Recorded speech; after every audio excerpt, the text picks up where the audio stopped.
Dear student, in the last lecture we have seen energy from different food components. विविध अशा प्रकारचे असणारे जे काही खाद्य पदार्थ जे आहेत, घटक जे आहेत, तर त्यांच्यापासून मिळणारी जी काही ऊर्जा, याच्यामध्ये आपण पाहिलं होतं की प्रोटीन जे आहे तर ते प्रोटीन म्हणजे काय, तर त्या ठिकाणी proteins are the macro molecules formed by bonding together many amino acid. विविध अशा प्रकारचे अनेक अशा प्रकारचे असणारे काही अमिनो आम्ल जे आहेत तर ज्यांच्या रासायनिक अभिक्रियेनं तयार होणारा जो काही बृहत मोठा अशा प्रकारचा महारेणू जे आहे तर त्याला म्हटलं होतं आपण त्या ठिकाणी प्रोटीन्स.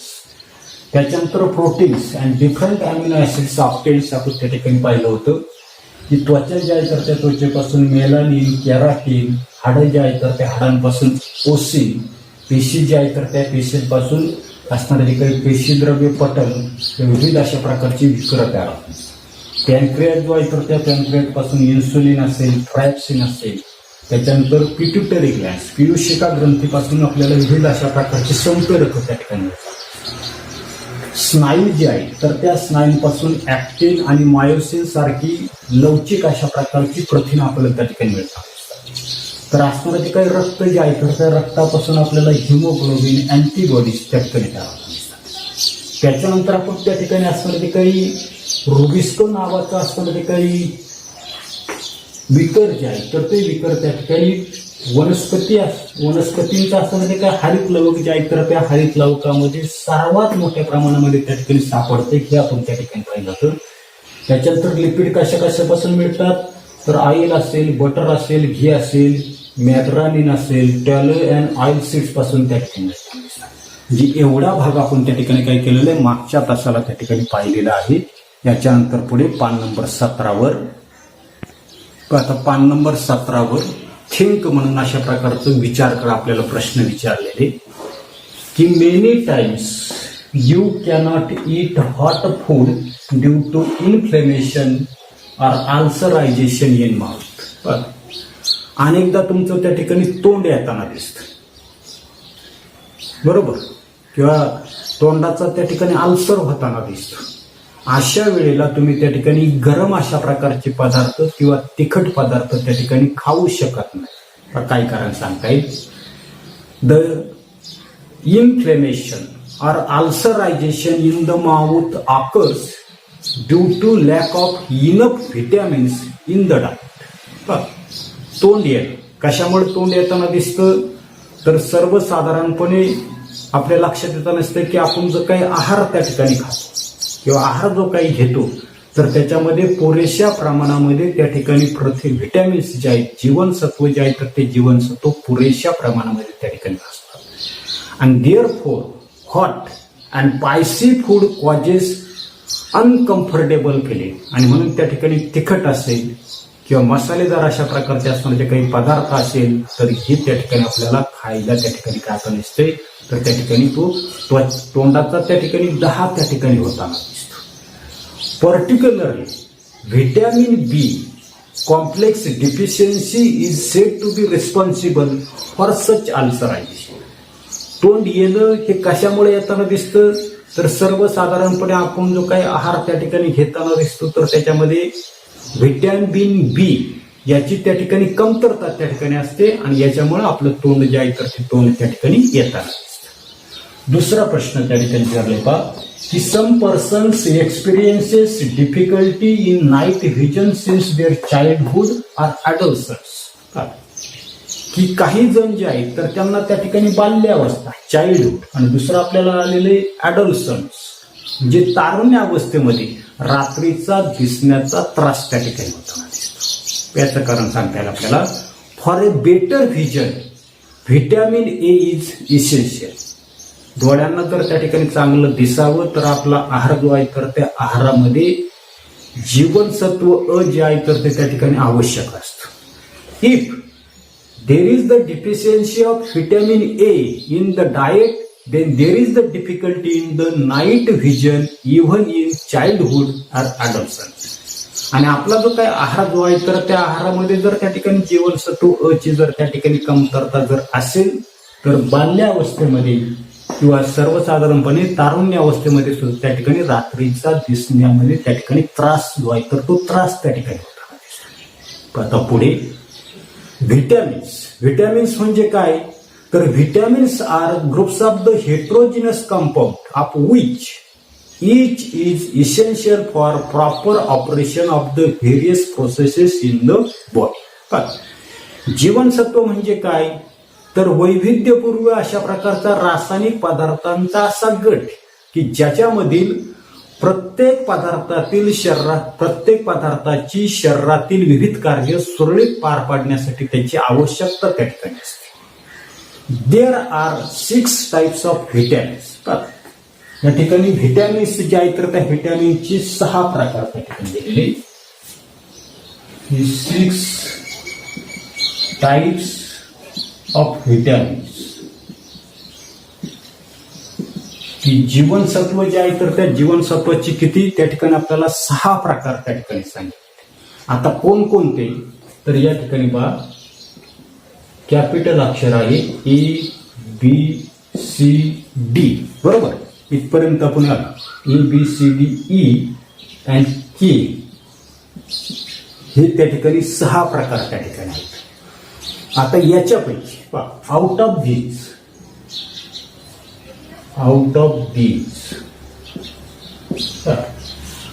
दीज काय सांगितलंय ADEK.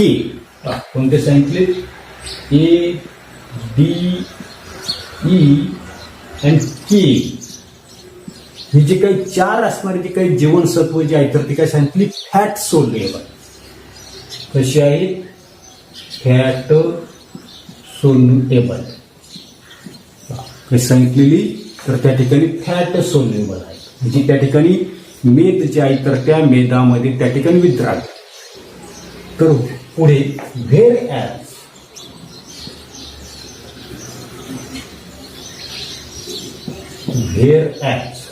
आता कोणती उरली 2 तर त्या ठिकाणी बी आणि सी ही त्या ठिकाणी 6 पैकी उरली. ती कशी आर वॉटर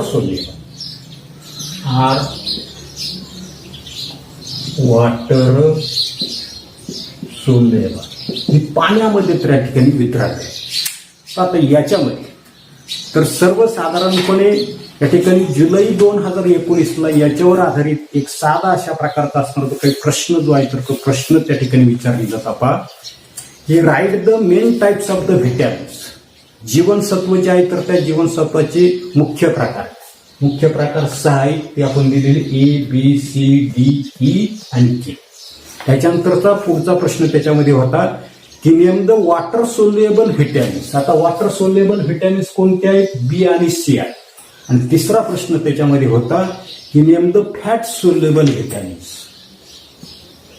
मेदामध्ये विरघळणारे कोणते आहेत ADE अँड K. अशा प्रकारचा प्रश्न त्या ठिकाणी जुलै 2019ला त्या ठिकाणी परीक्षेला विचारलेला होता. ते तुम्ही त्या ठिकाणी लक्षात ठेवा. याच्यानंतर पुढे we have seen that FADH2 काय पाहिलेले FADH2 अँड अजून कोणतं पाहिलं होतं NADH2 पण FADH2 त्याला काय म्हटलं तर कोणी हे जे काही FADH2 जे आहे तर त्याला म्हटलं तर फ्लॅविन ॲडिनिन डायन्यूक्लिओटाइड्स. त्याच्यानंतर NADH2 यालाच आपण त्या ठिकाणी म्हटलं तर निकोटा अमाइड ॲडिनिन डायन्यूक्लिओटाइड्स. काय म्हटलेले की we have seen that FADH2 and NADH2 are produced in the process like glycolysis or Krebs cycle. हे कुठे तयार होताना दिसतात तर या ठिकाणी ग्लायकोलिसिसची असणारी जी काही प्रोसेस ग्लायकोलिसिस किंवा असणारे जे काही क्रेब सायकल जे आहे क्रेब सायकल याच्यामध्ये काय होताना दिसतात FADH2 आणि NADH2 त्या ठिकाणी तयार होताना दिसतात. पुढे व्हिटॅमिन्स लाईक रायबोफ्लेविन कोणतं तर या ठिकाणी व्हिटॅमिन रायबोफ्लेविन. आता हे जे काय रायबोफ्लेविन जे आहे तर त्या रायबोफ्लेविनलाच आपण त्या ठिकाणी व्हिटॅमिन B2 त्या ठिकाणी म्हणताना दिसतो. शॉर्टकटमध्ये मी लिहितोय व्हिटॅमिन B2 त्या ठिकाणी म्हणताना दिसतो. आणि निकोटामाइड अँड निकोटामाइड. आता हे जे काही निकोटामाइड जे आहे तर त्या निकोटामाइडला आपण त्या ठिकाणी व्हिटॅमिन B3 त्या ठिकाणी म्हणताना दिसतो. हे काय आहे? Respectively are necessary for their production. काय सांगितलेले की सर्वसाधारणपणे हे जे काही FADH2 असेल NADH2 असेल तर हे त्या ठिकाणी काय आता नसतं ग्लुकोजचं विघटन किंवा क्रेब चक्र जे आहे तर याच्यामध्ये त्या ठिकाणी ते तयार होताना दिसतं. आणि ते तयार करण्यासाठी अनुक्रमे रायबोफ्लेविन यालाच आपण त्या ठिकाणी व्हिटॅमिन B2 म्हणताना दिसतो. त्याच्यानंतरचं निकोटामाइड ज्याला आपण त्या ठिकाणी जीवनसत्व B3 त्या ठिकाणी म्हणताना दिसतो याचा उपयोग त्या ठिकाणी होताना दिसतो. येते याच्यानंतर पुढे यूज युअर ब्रेन पॉवर. डोकं त्या ठिकाणी वापरायचे. हा पहिला प्रश्न आहे की many times we experience dryness in the mouth. बऱ्याचदा काय होता नसतं आपलं जे काही तोंड जे आहे तर त्या तोंडामध्ये किंवा घशाला त्या ठिकाणी कोरड पडताना दिसते. आता ही का पडताना दिसते तर याचा आपल्याला त्या ठिकाणी विचार जो आहे तर तो विचार त्या ठिकाणी करायचा आहे. पहा की in our body there is 65 to 70% water.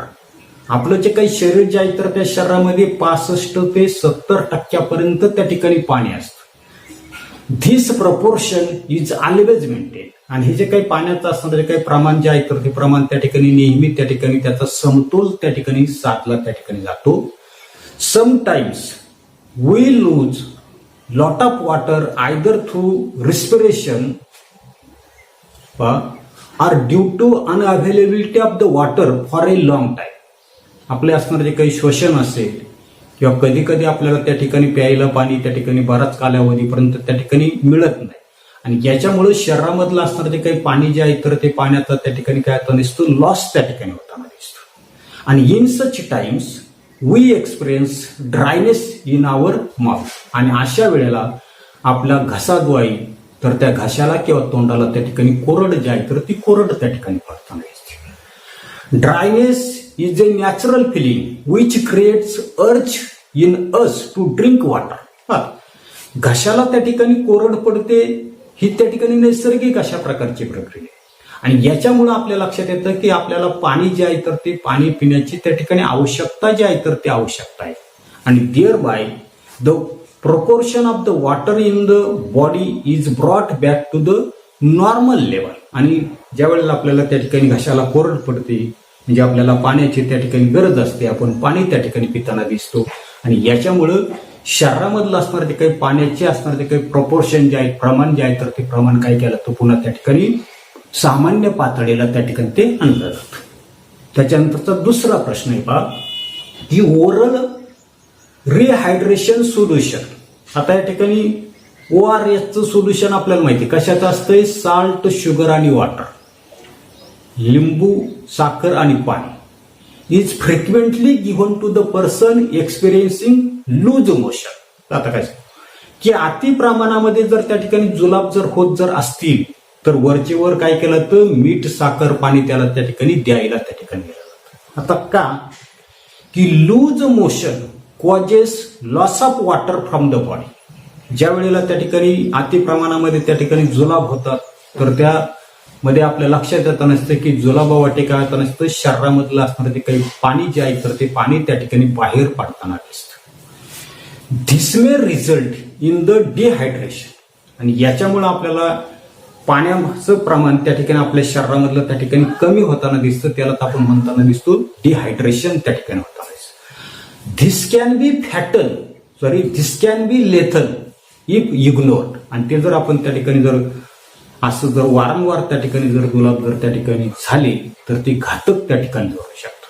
आणि especially in case of the young children this is very serious fatal problem. लहान मुलं असतील तर त्यांच्या बाबतीमध्ये अशा प्रकारचं त्या ठिकाणी वारंवार त्या ठिकाणी जुलाब होणं त्या ठिकाणी ती घातक त्या ठिकाणी ठरू शकतं. आणि thus to bring back to the normal proportion of the water and the electrolytes, oral rehydration solution or ORS is given to the patient who suffer from the loose motion. आणि म्हणून ज्या व्यक्तीला त्या ठिकाणी जुलाब होतात तर त्या व्यक्तीच्या शरीरामधलं पाण्याचं प्रमाण किंवा इलेक्ट्रोलाइटचं असताना ते काही प्रमाण जे आहे तर ते पूर्ववत त्या ठिकाणी आणायचे आणि याच्यासाठी ओरल रिहायड्रेशन सोल्युशन म्हणजे त्या ठिकाणी त्याच्यामध्ये लिंबू साखर पाणी अशा प्रकारचं मिश्रण त्या ठिकाणी देऊन त्या ठिकाणी ते पूर्ववत त्या ठिकाणी आणतात. त्याच्यानंतरचा तिसरा प्रश्न आहे पहा, we sweat during summer and heavy exercise. उन्हाळ्यामध्ये किंवा जास्त त्या ठिकाणी श्रमाचं जर काम जर केलं तर आपल्याला त्या ठिकाणी घाम येताना दिसतो. त्याचं कारण आपल्याला सांगता येईल की during summer the environmental temperature are high. उन्हाळ्याच्या दिवसामध्ये आपल्या लक्षात येताना दिसते वातावरणाचं तापमान त्या ठिकाणी उच्च असतं. This causes rise in the body temperature. आणि याच्यामुळे आपलं जे काही शरीर जे आहे तर त्या शरीराचं तापमान काय होताना दिसतं वाढताना दिसतं. Exercising also cause rise in the temperature. ज्या वेळेला आपण त्या ठिकाणी अतिश्रम त्या ठिकाणी करतो, व्यायाम त्या ठिकाणी करतो तर अशा वेळेला आपलं असताना जे काही शरीर जे आहे तर त्या शरीराचं तापमान त्या ठिकाणी वाढताना दिसतं. But since we cannot regulate our body temperature to a constant level, the sweat glands gets automatically stimulated. आपल्या शरीराचा कमी झालेलं जे काही तापमान जे आहे तर ते कमी तापमान आपण त्या ठिकाणी पुन्हा त्या ठिकाणी नियमित त्या ठिकाणी करू शकत नाही आणि म्हणून आपल्या शरीरामध्ये असणाऱ्या ज्या काही घाम ग्रंथी ज्या आहेत तर त्या घाम ग्रंथी काय होताना दिसतात उत्तेजित त्या ठिकाणी होताना दिसतात. This induces perspiration. आणि त्यालाच आपण त्या ठिकाणी काय म्हटलेलं आहे पर्स्पिरेशन त्या ठिकाणी म्हटलेलं आहे. The sweat evaporates and causes fall in the body temperature. आपल्याला त्या ठिकाणी घाम येताना दिसतो. घाम आल्यामुळे काय होताना दिसतं आपल्या शरीराचं तापमान त्या ठिकाणी कमी होताना दिसतं आणि thus for the regulation of the body temperature we sweat during summer or even after heavy exercise. आणि म्हणून त्या ठिकाणी आपल्याला शरीराचं तापमान त्या ठिकाणी नियमित करण्यासाठी उन्हाळ्याच्या दिवसामध्ये काय होताना दिसतो किंवा जास्त श्रम केल्यानंतर आपल्याला घाम जो आहे तर तो घाम त्या ठिकाणी येताना येते. एवढाच असणारा जो काही भाग जो आहे तर तो भाग आपण या तासाला पाहणार आहोत. पुढील भाग पुढील तासाला पाहू.